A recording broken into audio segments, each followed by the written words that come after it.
Okay, I'm going to try and blaze through this. My name is Jason Matthews. I'm a board game designer. I mostly, exclusively at this stage, have designed games in the historical simulation space. And all of the games that I have designed have somehow dealt with the nexus between politics and conflict. And the weird thing about all of this is that in the United States in particular, we've had the foundation of the hobby is in war games, but somehow we had divorced war games from politics for a very long time, which didn't make a lot of sense to me, and so this presentation is sort of about that subject. So we'll do the introduction really quickly. I'll talk a little bit about the evolution of the wargaming hobby and how it used to deal with politics, and then talk briefly about where we go from here. So, the origin of the chasm, why we think politics and military history don't mix in the United States. Why are these two separate things? And what the hell is a Paul Mill simulation? This is the term that the Department of Defense uses when they talk about games that mix politics and military affairs as if they're two separate things. It's a strange thing that this is a distinction because, of course, Clausewitz, who's sort of the foundation of military political philosophy, says that war is a continuation of politics by other means, but somehow we lost that idea in the hobby. And even still, that's the Senate Armed Services Committee behind you, contemporary American political thought and policy separates the idea of political power and the military, even to this day. Human history doesn't agree, of course. The distinction that we're talking about between military might and political power is nonsense as far as human history is concerned. The two things have always been related, have always been essentially the same, or at least two sides of the same coin. These leaders from history have no idea what a Paul Mill simulation is. All of these people are military leaders and political leaders, and they expect to exercise both types of power. And the relationship, of course, between monarchs and political power has always been very, very close. You still see the British royal family dressed in military uniform all the time. They have all of these military orders. It's an important component of monarchical power. Even as late as World War I, Tsar Alexander II was leading troops on a battlefield. That is how tight that relationship is. However, the United States is a product of the Enlightenment, and we had a lot of, British colonists thinking very hard about what the nature of government should be and what the nature of consent of the government should be. And so, while there is a rejection in the American Revolution of George III and the British monarchy, we're also concerned about other kinds of experiences. And the monarch that we're most concerned about, because this is the Enlightenment and we're interested in the classical era, is Julius Caesar and what happens to the Roman Republic.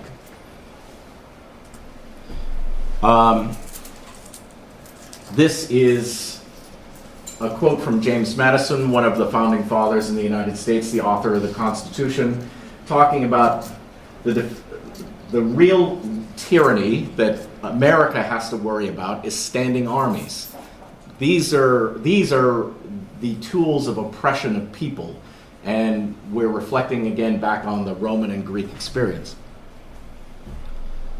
And so we look at Cincinnatus as our model. In the United States, we call George Washington the modern Cincinnatus. He's the guy who gives up his sword and takes peaceful political power, and this is the thing that we celebrate and continue to try and emulate in American politics. So this nearly religious belief in the separation of political and military power is ingrained in the U.S. Constitution. Our Constitution says that we raise armies, but we we can maintain a navy, so we even draw this distinction inside our military. And that same idea then ends up in wargaming. So the origin of the hobby is a political military simulation. Even in chess, chess is saying interesting things about politics, starting with the queen and how much more powerful she is than the king in chess. That's kind of a wry commentary on how court politics works, right? But in the United States, we had, this is Robert McNamara. He was the Secretary of Defense under John F. Kennedy, one of the kind of seminal Cold War figures. McNamara came from Ford, the auto giant in the United States. And he is a firm believer in kind of applying business metrics to the government, and business metrics in particular to the Department of Defense. So in his idea, we're going to make warfare scientific, and we're going to be able to run it on a spreadsheet with a slide rule and a calculator, and we'll be able to figure out how any battle is going to resolve with those kinds of scientific mathematical models. Well, that turns out to be nonsense, as we all know. He's also the author of the Vietnam War, in most regards, one of the greatest foreign policy catastrophes the United States experienced in the 20th century. That didn't keep it from infiltrating the hobby, though. All of these guys are like McNamara nerds. You can see even from their style of clothes, they all worked at the Department of Defense, while McNamara is the head of the Department of Defense. And so we pick up these bad habits. This is a Department of Defense battle damage assessment tool, you know, figuring out how many people were killed by your bombing run. And then the wargaming hobby starts doing something very similar. This is a combat results table. Basically the exact same idea, that we're going to be able to roll a die, apply odds, figure out who wins, and warfare is as simple as that. DoD is also our Department of Defense. I'm sure the Portuguese Department of Defense, but everybody's Department of Defense is crawling with engineers. They love numbers, and they think the world should work in black and white terms. Unfortunately, and they have right answers. Unfortunately, there are no right answers in politics, and it makes engineers very uncomfortable. So they prefer to ignore it. This is Ulysses S. Grant, one of our great Civil War generals, saying cheap cigars come in handy. They stifle the smell of cheap politicians. He is, of course, an engineer. He hates politicians, just like all engineers. So this anti-political bias in the U.S. military ends up impacting wargame development as well. But the interesting part is, after the failure of U.S. policy in Vietnam, the DoD and wargaming begin to understand that we have to contend with politics as well. And so we do this in very concrete ways within the Department of Defense by creating a civilian affairs corps, which is the folks who are supposed to kind of smooth over relationships between the department and countries where we have troops stationed or occupying. And then also PSYOPs Command, which is our new institution for propaganda, for lack of a better term, to kind of influence hearts and minds when we are at war. And at the exact same time, wargame designers start integrating politics for the first time into their wargame design. Same idea. Now, at first, it's very rudimentary, and you can still see that these are engineers, because it starts kind of out as charts. Random affairs, or random die roll, like a bolt from God. There is no way to control politics, it just happens to you. And then ultimately it evolves into what I call the Great Awakening, where we use card-driven mechanisms to simulate politics. Mark Herman's We the People is sort of the initial game that does this in any substantial way. And what it allows you to do is contextualize politics by the board state, the turn of the game, the situation of your opponent.